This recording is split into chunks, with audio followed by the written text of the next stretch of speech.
दोस्तों, रामायण तो आपने जरूर देखी होगी, जिसमें भगवान श्री राम और देवी सीता के जन्म व जीवन यात्रा का वर्णन है। रामायण काल को लेकर अलग अलग मान्यताएं हैं। कुछ बुद्धिजीवी लोग रामायण के होने पर भी सवाल उठाते हैं, लेकिन समय समय पर वैज्ञानिकों को ऐसे सबूत मिले हैं जो रामायण को सत्य साबित करते हैं।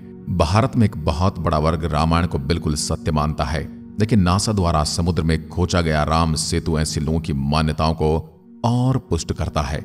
लेकिन आज के इस वीडियो में हम इन सब के उलट आपको रामायण के कुछ ऐसे रहस्य बताएंगे जिनको टीवी पर नहीं दिखाया गया था, और आप उन रहस्यों के बारे में शायद ही जानते होंगे। तो चलिए आज के इस वीडियो में रामायण से जुड़े 12 रहस्यों के बारे में जानते हैं। आप देख रहे हैं mystery of God YouTube channel. ऐसे वीडियोस के लिए चैनल को सब्सक्राइब करें। नंबर 1, वाल्मीकि जी से पहले हनुमान जी ने लिखी रामायण। जैसा कि हम कई सालों से पढ़ते आ रहे हैं कि वाल्मीकि जी ने रामायण ग्रंथ की रचना की थी, लेकिन क्या आपको यह बात पता है कि वाल्मीकि जी से पहले प्रभु श्री राम के परम भक्त हनुमान जी ने राम कथा की रचना एक बहुत बड़ी शिला पर अपने नाखूनों से की थी। जब किसी तरह इस बात के बारे में वाल्मीकि जी को पता चला तो उन्होंने वहां जाकर उस शिला को देखा और उस पत्थर पर राम कथा के बारे में लिखा देख वाल्मीकि जी हैरान रह गए। फिर उन्होंने हनुमान जी से कहा कि हे पवन पुत्र, आपसे अच्छा राम के जीवन के बारे में वर्णन कौन कर सकता है, और आपकी इस रचना के सामने मेरा लेखन तो कुछ भी नहीं है। फिर हनुमान जी ने विचार किया कि वाल्मीकि जी तो कवि हैं और भगवान राम जी के भक्त हैं, उनके हिसाब से उनकी रचना मेरी लिखी गई रचना से सुंदर नहीं है तो कोई भी बात नहीं है। तो उसके अंदर ही प्रभु श्री राम का महिमा मंडन। इसके बाद हनुमान जी ने वह पत्थर उठाया जिस पर रामायण लिखी गई थी और उसे समुद्र में फेंक दिया, और इतिहास में रामायण लिखने के लिए वाल्मीकि जी का नाम दर्ज हो गया। नंबर 2, राम के 3 भाई किसके अवतार थे। दोस्तों, भगवान राम जी के बारे में तो हमें पता है कि प्रभु श्री राम भगवान विष्णु के अवतार थे, लेकिन इस बात के बारे में बहुत ही कम लोग जानते हैं कि भगवान श्री राम के 3 भाई किसके अवतार थे। भगवान श्री राम के हर सुख दुख में साथ निभाने वाले लक्ष्मण को शेषनाग का अवतार माना जाता है, जो क्षीर सागर में भगवान विष्णु का आसन है, जबकि भरत और शत्रुघ्न को क्रमशः भगवान विष्णु द्वारा हाथों में धारण किए गए सुदर्शन चक्र और शंख शैल का अवतार माना जाता है। नंबर 3, क्या था सीता के स्वयंवर का कारण। दोस्तों, कहा जाता है कि एक बार बचपन में ही माता सीता ने शिव धनुष पिनाक को उठा लिया था। यह देख राजा जनक ने उसी समय ठान लिया था कि अपनी पुत्री का विवाह ऐसे योद्धा से करवाएंगे जो इस धनुष को मेरी पुत्री की तरह बिल्कुल आसानी से उठा सके। इसी वजह से कहा जाता है कि सीता के स्वयंवर में यही शर्त रखी गई कि जो इस धनुष को उठा पाएगा उसी से विवाह किया जाएगा, और भगवान श्री राम ने उस धनुष को उठा लिया था और माता सीता से विवाह किया था। नंबर 4, सीता के स्वयंवर में रावण भी पहुंचा था। दोस्तों, सीता के स्वयंवर में दूर दूर से राजा पहुंचे थे। कहा जाता है कि उसमें रावण भी मौजूद था। ऐसा माना जाता है कि मंदोदरी के रोकने के बावजूद रावण जनकपुर पहुंचा था, लेकिन शक्तिशाली रूप में माने जाने वाले रावण भी शिव धनुष को उठाने में असफल रहे। नंबर 5, राम की बहन। दोस्तों, आपने आमतौर पर यही सुना होगा कि राजा दशरथ के 4 पुत्र थे, जिसमें प्रभु श्री राम, लक्ष्मण, भरत और शत्रुघ्न। लेकिन मैं अगर आपसे कहूं कि यह सच अधूरा है तो आप क्या कहेंगे। राजा दशरथ के 4 बेटों के अलावा एक बेटी भी थी जो उम्र में इन 4 भाइयों से बड़ी थी, जिनका नाम शांता था और उनकी माता का नाम कौशल्या ही कहा जाता है। कि बाद में अपने इस पुत्री को राजा दशरथ ने अंग देश के राजा रोमपद और उनकी रानी वैष्णवी को गोद दे दिया था, क्योंकि उनकी कोई संतान नहीं थी। फिर दोनों ने बड़े ही स्नेह के साथ उसका पालन पोषण किया। नंबर 6, लक्ष्मण को गुडाकेश के नाम से भी जाना जाता है। दोस्तों, ऐसा माना जाता है कि वनवास के 14 वर्षों के दौरान लक्ष्मण ने अपने भाई श्री राम और भाभी की रक्षा की थी। इसमें वह सोए नहीं थे, इस कारण उन्हें गुडाकेश के नाम से जाना जाता है। जब पहली रात राम और सीता माता सो रहे थे तो निद्रा देवी प्रकट होती है।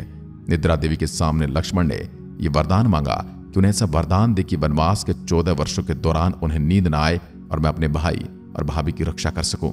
यह बात सुनकर निद्रा देवी काफी प्रसन्न होती है और उन्होंने कहा कि तुम्हें वरदान मिल सकता है अगर तुम्हारे बदले कोई सोए तो।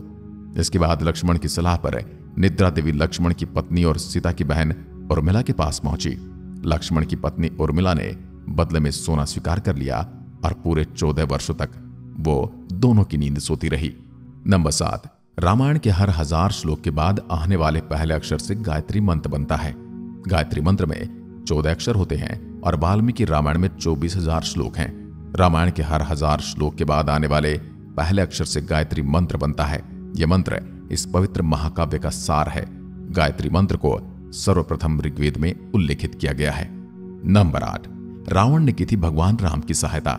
दोस्तों, ये तो अब सभी जानते कि रावण और राम के बीच युद्ध हुआ था और इस युद्ध में रावण मारा गया था। लेकिन एक बार प्रभु श्री राम को रावण की आवश्यकता पड़ गई थी। दरअसल वानर सेना को लंका पहुंचाने के लिए बहुत बड़े समुद्र के ऊपर पुल बनाकर उसे पार करना था। लेकिन पुल का निर्माण शुरू करने के लिए श्री राम को भगवान शिव का आशीर्वाद चाहिए था, जिसके लिए उन्हें यज्ञ करना पड़ा। तब यज्ञ पूजा करने के लिए ब्राह्मण की आवश्यकता थी और रावण से बड़ा कोई विद्वान था नहीं, न ही ब्राह्मण। इसलिए रावण को श्री राम जी ने यज्ञ संपन्न करने के लिए आमंत्रित किया था। और यह तो आपको पता ही है कि रावण शिव जी का परम भक्त था, इसलिए वह इस निमंत्रण को अस्वीकार भी न कर सका। इसके बाद रावण ने यज्ञ भी करवाया, बल्कि उसने यज्ञ की समाप्ति के बाद भगवान राम को आशीर्वाद भी दिया कि वो जिस उद्देश्य से यज्ञ कर रहे हैं वो सफल हो। जबकि रावण को इस बात का पता था कि पुल मेरे से युद्ध करने के लिए बना रहे हैं। नंबर 9, नासा के अनुसार रामायण और एडम ब्रिज का एक दूसरे से कनेक्शन। दोस्तों, रामायण की कहानी के अंदर वानर सेना द्वारा बनाया गया समुद्र के बीच लंबा पुल काफी इंपॉर्टेंस रखता है, जो बंदर सेना ने मिलकर बनाया था। कुछ समय पहले नासा ने श्रीलंका और भारत को जोड़ने वाले एक मानव निर्मित प्राचीन पुल की खोज की और शोधकर्ताओं और पुरातत्वविदों के अनुसार इस पुल के निर्माण की अवधि रामायण महाकाव्य में वर्णित पुल के निर्माण काल से मिलती है। यहां तक कि नासा के वैज्ञानिकों ने इस पुल को सैटेलाइट के जरिए भी देखा है और वैज्ञानिकों का मानना है कि एक मानव निर्मित पुल है जो 30 किलोमीटर लंबा है और रामायण में भी इसी बात का जिक्र मिलता है। इसलिए यह एक बिल्कुल सत्य घटना है। नंबर 10, भगवान श्री कृष्ण की मृत्यु का रहस्य। रामायण में इस बात का उल्लेख मिलता है कि बाली और सुग्रीव के युद्ध के बीच भगवान श्री राम ने पेड़ के पीछे से छिपकर बाली पर बाण चलाया था, जिससे बाली की मृत्यु हो गई थी। लेकिन इस बात में एक बहुत ही गहरा रहस्य छिपा है और इस युद्ध में भगवान विष्णु के कृष्ण अवतार के देह त्यागने का रहस्य छिपा है। जब यह खबर बाली की पत्नी के पास पहुंची कि उनके पति का श्री राम ने छिपकर वध किया है, तो उन्होंने गुस्से में आकर श्री राम को श्राप दे दिया था कि जिस प्रकार उसके पति की मृत्यु हुई है, ठीक उसी प्रकार अगले जन्म में आपकी भी होगी। और महाभारत के अनुसार आपको पता ही होगा कि एक शिकारी का बाण उनके पैर में लगने की वजह से ही श्री कृष्ण ने अपना शरीर छोड़ा था। कहते हैं कि यह शिकारी बाली का ही अवतार था। नंबर 11, रावण को पता था कि वह राम के हाथों मारा जाएगा। रामायण की पूरी कहानी पढ़ने के बाद हमें पता चलता है कि रावण एक क्रूर और सबसे विकराल राक्षस था, जिससे सभी लोग घृणा करते थे। जब रावण के भाइयों ने सीता के अपहरण की वजह से राम के हमले के बारे में सुना, तो अपने भाइयों को आत्मसमर्पण करने की सलाह दी थी। यह सुनकर रावण ने आत्मसमर्पण करने से इनकार कर दिया और राम के हाथों मरकर मोक्ष पाने की इच्छा प्रकट की।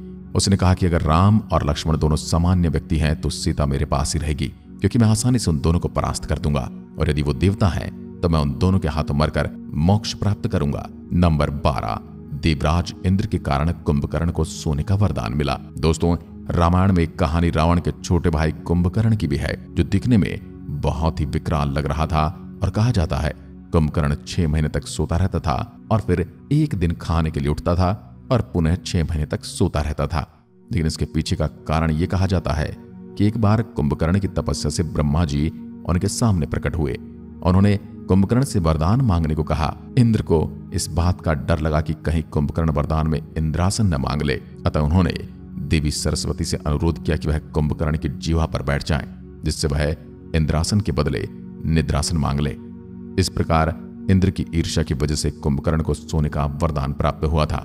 बाकी दोस्तों, आप रामायण के बारे में क्या सोचते हैं, कमेंट के माध्यम से जरूर बताएं और कमेंट में जय श्री राम अवश्य लिखें। जय हिंद, जय भारत, जय श्री राम।